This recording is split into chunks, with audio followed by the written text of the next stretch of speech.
MD, I'm Whitney Reed, this is Kevin DeHaven, we're with ISS Research, and we're here to talk about our new product line. It's NPR. We have two new products under the NPR brand. I'll let Kevin talk a little bit about each product. We've launched two products in the Muscle Performance Regulator, the NPR line. The first one we'll talk about is the pump product, NPR Pump. The whole theory in coming out with these products is, first of all, we've never been a company to just come out with a Me Too-like product just to have a product in that category. What we have done is we've taken the right ingredients in the right dosages to make them more effective products. The pump has not only the caffeine and some of the things that will give you the mental focus and energy, but we've also taken the right amounts of creatine, arginine, beta-alanine, and glycerin.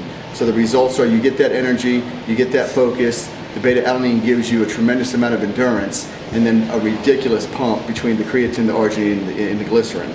The other product we have is NPR Amino. NPR Amino is a branched chain amino, 4:1 ratio, just meaning there's 4 times the amount of leucine as there is leucine or isoleucine and valine. Leucine is the amino that does all the work as far as building muscle and recovery. So that's what we've done there. It's sugar-free, tastes amazing. You can take a few scoops and put it in with your water while you're training or afterwards. Me personally, I take a few scoops, 2 or 3 scoops, 3 or 4 times a day, and it helps tremendously with my recovery. I've been on both of these products for the past couple weeks. Like I said, amazing pump with the pump product. Branch chains are great as well. And also there are no fillers in these for taste or for any additives. They're the ratio for what we wanted to put in the product is the right amount for the proper dosage for what we want to get out of the product. Like I said, there's no fillers. As you said earlier, no fairy dust involved in these. Both great products. Go to issresearch.com, click on the NPR link, check out both products. Recovery, ridiculous pump. I just won my first Mr. Olympia. Big question now is what's the next step for me? I'm not really sure. I'm working on a film project now. I'm actually in California this week when I go home tomorrow to meet with a really big agency and try to keep this thing rolling. It's been going for about a year now. I'm going to play a Hercules character, John Hercules, in an action film. So that's going to be my main goal right now is to do that. And hopefully if I have the time to actually train and go back and try to win number 5, I will for sure, because I would like to. This year going into the show, I felt the best I ever felt. I did have some problems at the end with some dehydration, and it was actually a pretty scary time. Kevin was with me at my house, actually he was staying with me, and I think I pushed a little hard trying to get more conditioning than last year to be even better, and ended up a little flat. So I'm kind of disappointed because I think I was about 80% of what I could have been. I came back Saturday night and I was pretty much on fire then, and won with straight first on Saturday night. I was much better than Friday and had much more energy. But it just goes to show, you guys that are competitive, the women, years and years, I've been training for 19 years, and we still make mistakes along the way. So I looked unbelievable all the way up until the show, and I think I look better on Thursday than I did on Friday, and even I still make mistakes. It's still a learning process every time, and people often say to me, Jay, why don't you do the same thing you did last year or this year or whatever the year they think I look my best? And the truth is the body does different things every single year, so it's difficult just to follow, like you write down things in a book, and you try to follow those routines that you did, and it just necessarily doesn't work. So just unbelievably tight. Heath, who finished second to me this year, and a lot of people have asked me, you guys who watch the webcast, you guys watch it? Yeah. Him and I were talking. You see us hugging and talking at the end before they gave awards, and the MC's talking, Bob Chickarillo's talking just a bunch of nonsense, and me and Phil are having a full-on conversation, like, this was our dream, was to stand 1 and 2 in Mr. Olympia, because, I found Phil Heath at a local bodybuilding show back in 2003, and I went up to him and I said, you compete? And he's like, well, I won this show last year, but I'm trying to compete, and I said, you can win your pro card, like, now. He's like, you really think so? I said, yeah. And I said, well, what's the problem? He said, I have no money. So I said, well, if I can get you the money, you're going to compete. He says, yeah. So I called Weeder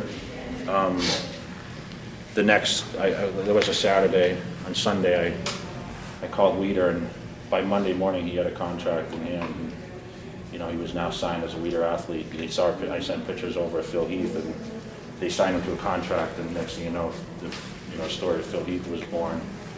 And you know, every day you know, we stay in touch every single day pretty much. We text each other. He's in Australia now guest posing, and you know, we talked about this Olympia, and I was just like, shit, I hope I can stay around long enough for you to get up there, you know? And now, you know, he pushed me to the limit this past Olympia, which was awesome. And we were just saying, you know, win or lose, whoever wins or lose, which I kind of knew I was going to win, but we said, you know, this isn't going to affect, you know, how our friendship and love for each other is. And, you know, he's a super, super guy. And you guys get a chance to meet Phil Heath. He's a lot like myself, where it's just like, you know, he cares so much about his fans, and he's like passionate for the sport. And he's going to make a really good representative when his time comes. Just hopefully once I retire, you know. And you know, that's it. I mean, I could sit here and talk to you guys about so many different things, but what I'd probably like to do is just, you know, ask me a couple questions. Let's roll off that, because I want you guys to speak, and I want you guys to, you know, feel that you know, you guys were part of what we did today. You know, I want everyone to leave here happy, and besides getting a picture with me and, you know, having me do the workout. You know, who has the first question for me? Show next year. What's that? Has Phil offered you money not to show next year? You know, it was tough for him, because I think he gets a bonus if he won. Pretty big one. I don't get bonuses, but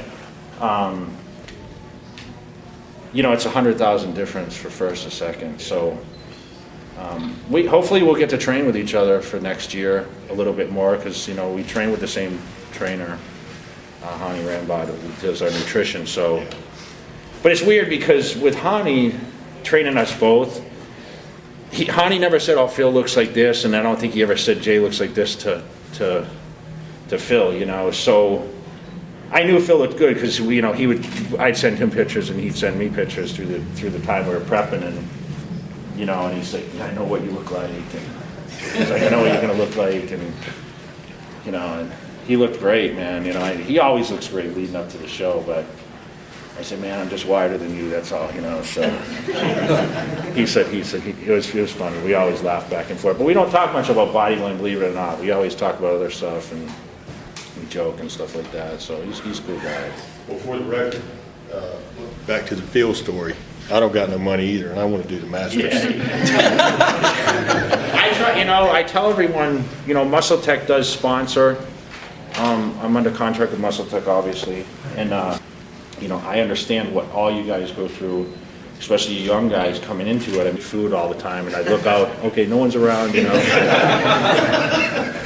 So it was the greatest job, but I got paid. I mean, look, I worked 40 hours, I made $150. I mean, I couldn't afford much then. I remember buying my first thing of protein, which it was called Perfect 1100, I think it was. And it paid $40 for it. I saved up $40 for it, and I said, "This is going to be the secret to get me huge." And I stared at it on the table, you know, and I said, "Okay, how do I use this? You know, I guess I mix it with milk. I think I use skim milk or something." And I remember I just polished it off in one day. But it tasted so good, you know. I mean, I'm like, yeah, I can eat this. But, you know, the supplements have a huge play in what we do. And, I mean, I use all different supplements. Obviously, I get truckloads from Muscle Tech, and you know, we go through testing processes where, you know, they send us almost like blank jugs, and they say, "Okay, we want you to try this on this regimen." And we go through like a certain week testing process, and then they ask us for our feedback on it. And, you know, you guys can open the magazines and see a million different ads for supplements, and you say, okay, which one works best? But, you know, I can honestly say I use a lot. I mean, I use protein shake even when I diet for the Olympia for my first meal. You guys might have seen on my blueprints on my website. But, you know, the NO2 products are real popular now. I mean, the creatine is still part of my diet, glutamines. You know, a lot of more recovery products. It seems to be the most important thing now. And, you know, before and after training, I think, is the ideal time to use supplements, because your body's like a sponge. And when I travel on the road, it seems to be when a time I use more supplements, because obviously I can't get the food that I really need. Potatoes, a lot of you guys, the guys that train, I can't really speak for the women, probably obviously too, but potatoes make me a lot fuller because of the potassium. The rice seems to go through you a lot faster. So like when I needed quick carbs, like after I train or whatever, I might eat rice, but I try to stick with the sweet potatoes because obviously you don't have that insulin spike. So not yams, I use actually sweet potatoes, because there's a difference between sweet potatoes and yams, where sweet potatoes actually it's a little drier, so it'll actually keep your body in tighter conditioning, where yams has a little more water storage. So you actually, you know, like when I'm carving up for the show, I always use sweet potatoes rather than yams, because the yams make you hold more water. There's more water in the actually in the